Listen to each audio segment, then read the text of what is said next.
Artificial इंटेलिजेंसের যুগে science স্টুডেন্টসদের জন্য ভবিষ্যতে হাই ডিমান্ড এবং হাই স্যালারির কয়েকটা কেরিয়ার অপশনস আজকে আমরা ডিসকাস করব। রিকোয়েস্ট করব ভিডিওটা শেষ পর্যন্ত দেখবেন। আজকের দিনে ছেলে মেয়েদের স্পেশালি যারা সায়েন্স নিয়ে পড়াশুনো করছে এবং তাদের অভিভাবকদেরই একটা আনসার্টেনটি থাকে, ঠিক আছে? একটা মনে বড় প্রশ্ন যে আর্টিফিশিয়াল ইন্টেলিজেন্সের যুগে ভবিষ্যতে কী হবে। সেটা শুধু পশ্চিমবঙ্গ বা ভারতে নয়, সারা পৃথিবীতে এটা নিয়ে একটা আলোড়ন সৃষ্টি হয়েছে।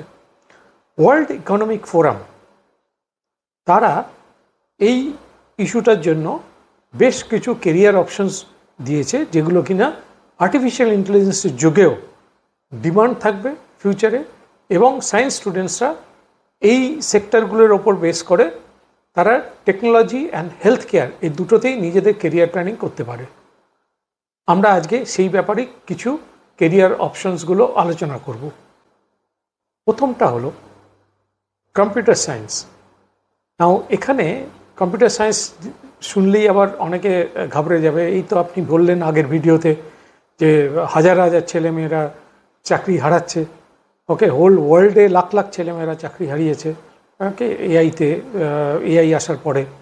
তো আবার কম্পিউটার সায়েন্স, হ্যাঁ, এটা কিন্তু একটা স্পেসিফিক এরিয়া যেটাকে বলা হচ্ছে, যেটা ডিমান্ড থাকবে এখনও আগামী 10 বছরে এবং হাই স্যালারি এখানে পাওয়া যাবে।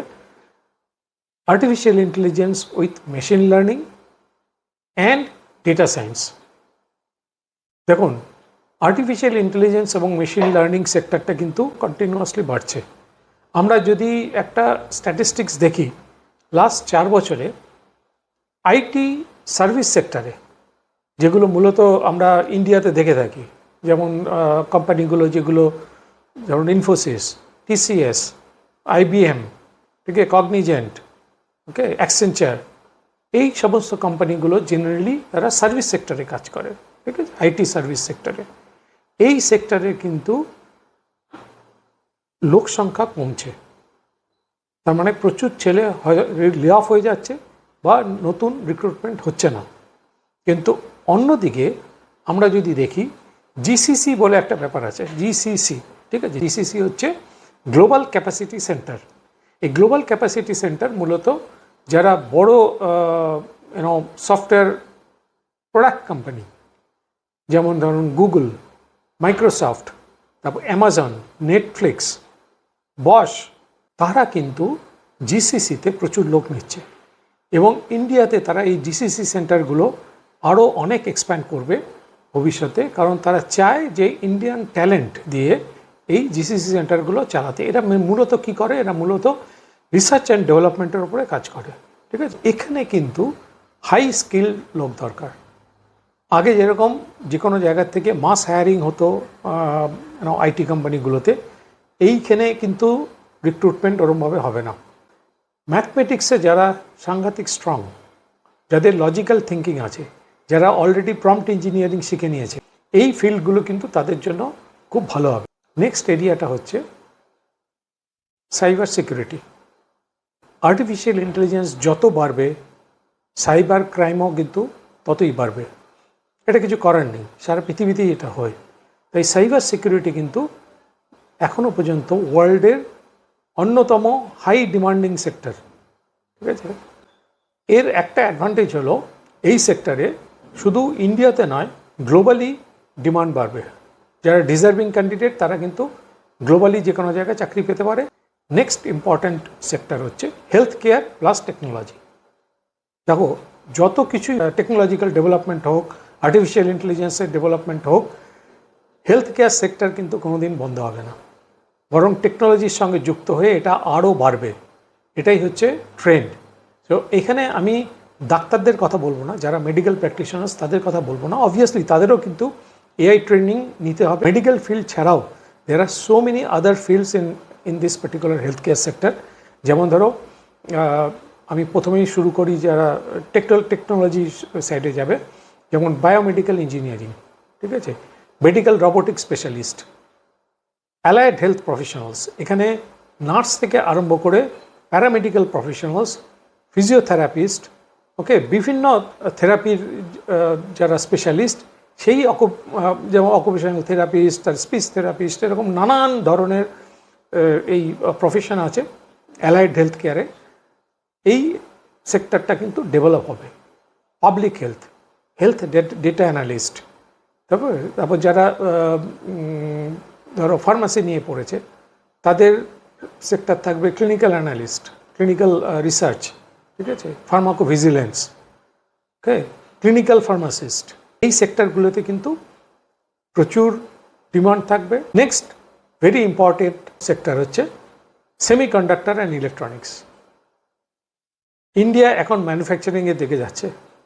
সেমিকন্ডাক্টর নিয়ে প্রচুর কাজ হচ্ছে। রিসেন্টলি আমাদের প্রধানমন্ত্রী নেদারল্যান্ড ভিজিটে গেছিলেন, আপনারা সবাই জানেন, এবং সেখানে নেদারল্যান্ডের একটা কোম্পানি ASML বলে, তারা এই সেমিকন্ডাক্টর মেশিন ম্যানুফ্যাকচারিংয়ে হচ্ছে পায়োনিয়ার, এবং সারা বিশ্বে প্রায় 90% সাপ্লাই কিন্তু এরা করে। মানে বেসিক্যালি ওরা মেশিন বানায়, সেমিকন্ডাক্টর বানায় না, বাট সেমিকন্ডাক্টর বানানোর যে মেশিনগুলো সেই মেশিন এরা ম্যানুফ্যাকচার করে, এবং এক একটা মেশিনের হয়তো কয়েক হাজার কোটি টাকা দাম। তো এদের সঙ্গে কোলাবোরেশন হবে, এদের সঙ্গে একটা চুক্তি সাইন হয়েছে। যদি ভবিষ্যতে এরা ইন্ডিয়াতে তাদের বেস সেট আপ করে এবং ইন্ডিয়াতে থেকে যদি ম্যানুফ্যাকচারিং তারা শুরু করে, তারা এই মেশিনগুলোর অনেক সস্তায় তারা হোল ওয়ার্ল্ডকে দিতে পারবে, এবং ইন্ডিয়াও তারা অনেক কিছু উপকৃত হবে।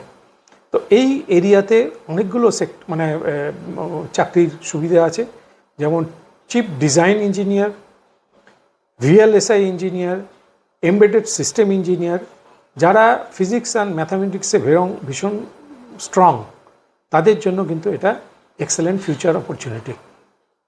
এরপরে আসছি renewable energy and electric vehicle technology. আমরা সবাই জানি, ওকে, গ্রিন এনার্জি সেক্টরটা কতভাবে ডেভেলপ হচ্ছে এবং গভর্নমেন্ট অফ ইন্ডিয়া এটার উপরে কতটা ইম্পর্টেন্স দিচ্ছে। তো ভবিষ্যতে কিন্তু এই সেক্টরটা প্রচুর ডেভেলপমেন্ট হবে এবং প্রচুর জব অপরচুনিটিস হবে, ঠিক আছে। আমরা সবাই জানি যে ইলেকট্রিক ভেহিকেলের দিনকে দিন ডিমান্ড বাড়ছে এবং এটার উপর অনেক রিসার্চ হচ্ছে, যেমন EV engineer, solar engineer, solar energy engineer, battery technologist, এই সমস্ত সেক্টরগুলোতে কিন্তু প্রচুর ডিমান্ড থাকবে। তারপরে একটা আসে বায়োটেকনোলজি অ্যান্ড জেনেটিক্স। এই বায়োটেকনোলজি এতদিন পর্যন্ত কিন্তু আন্ডার রেটেড ছিল, ঠিক আছে। অনেকে বায়োটেকনোলজি পড়তে চাইতো না, বা যারা পড়তো মনে করতো যে তার PhD না করলেও জব পাবে না। কিন্তু এই সেক্টরটার ওপর প্রচুর ফিউচারে কিন্তু স্কোপ বাড়বে। এবার বলি space science, aerospace technology and defence technology. এটা কিন্তু রিলেটিভলি নতুন ফিল্ড, কিন্তু এটার ওপর প্রচুর কাজ হবে ভবিষ্যতে, এবং কাজ হচ্ছে অলরেডি। আগে আমাদের ধারণা ছিল যে ইসরো বা কয়েকটা PSU তারাই কিনা এই স্পেস রিসার্চ বা অ্যারোস্পেস রিসার্চের উপরে কাজ করে। একদম ভুল। এটা লাস্ট 4 বছরে সাংঘাতিকভাবে ডেভেলপমেন্ট হয়েছে। আপনারা জানেন কিনা জানি না, বোয়িং কোম্পানি তাদের US-এর বাইরে সবচেয়ে বড় R&D ডেভেলপমেন্ট সেন্টার করেছে ব্যাঙ্গালোরে।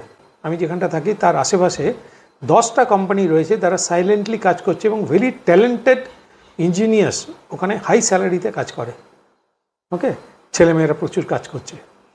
তো এইখানে কিন্তু ফিউচারে স্কোপ প্রচুর। Aerospace engineering, astrophysics, okay, satellite engineer, এই সমস্ত এরিয়াগুলোতে প্রচুর ডিমান্ড বাড়বে। Last but not the least, agriculture and food innovation.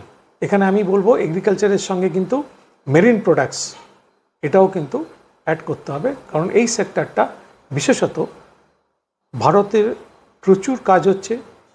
পশ্চিমবঙ্গে এই সেক্টরটার ওপরে কিন্তু সাংঘাতিক স্কোপ আছে।